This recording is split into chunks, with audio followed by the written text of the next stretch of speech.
Welcome to Chapter 5. You're not going to feel welcome to Chapter 5, just so you're warned. Chapter 5 is sexually transmitted and sexually related infections.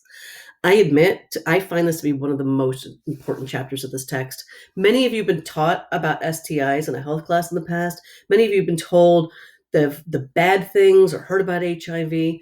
I was taught by a 70-year-old woman who listed a few diseases and told us to masturbate instead. We'll discuss that in later chapters. As a biology fan, I actually already knew the names and I knew they were bad. What she didn't tell me was the likelihood of me getting one. Just 1 in 2. That's important information. Didn't tell me what caused them, didn't tell me what the symptoms were, whether they could be cured, and how to cure them. I also was never told what the consequences were of getting them, and that pisses me off. Hopefully it pisses you off too. I had one student approach me after this chapter a while ago, very angry, who proclaimed, how can they give you a loaded gun and not tell you what happens if it goes off until you're in your 20s? As one student mentioned already, better late than never, you can always learn and hopefully teach it to others. Remember, it's not just people who have sex with lots of people who get them. It can be anyone who is unlucky or naive. Anyone who comes into contact with bacteria, virus, or parasite, usually through sexual contact. I don't think it's important to know where they come from. They are here, and we have to deal with them. I want you to carefully read the STIs in this chapter. Concentrate on the symptoms of each and the complications if left untreated, the diagnosis and the treatment. And look at the pictures. Take a good hard look. Scare yourself with them. Many are really nasty. I use the Bob the Wart-Covered Penis. Take a look at the HPV picture in all of my STI informationals at Westchester, and I can assure you people remember Bob for quite some time. Not the worst disease, but it is one of the more obvious ones. It is also the most common and the cause of most, if not all, cervical cancer. The scary thing about many of these diseases is that they're curable. And if they are cured, people will not pass them on to others.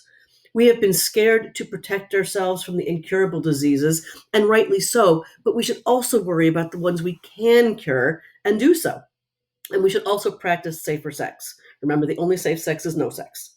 Limit your partners, choose your partners carefully, although just because they look safe and clean doesn't make them so. Look before you leap, check the goods out before going to the checkout, and of course, use condoms. I always suggest keeping the lights on the first time to take a look around. And if your partner doesn't like this, light candles. About 100 should work for optimal lighting. Shower with them and get a good look. If they're offended by your wish to protect yourselves, they aren't worth it. And if you suspect something, get to the doctor immediately. There will come a day when people will all carry their medical exam results with them to a single bar if we don't do something. I will share with you a personal nightmare of mine. I do want to point out this is just a nightmare, and it's not something that actually happened. The nightmare always seems to be the same. I meet a guy, he seems nice, very clean cut. After a few dates, we go back to my apartment. He insists it's more romantic with the lights off. I comply. He doesn't want to wear a condom for whatever ridiculous reason. I comply. We have sex, but while we're having sex, I note it feels a bit odd. The next morning, I wake up looking at the sheets and I see Bob. Yes, Bob the Wart-Covered Penis. Thankfully, I then wake up in a cold sweat and tell my husband not to cheat on me. Do not let this happen to you, especially since this is not the worst thing that can happen. Protect yourself.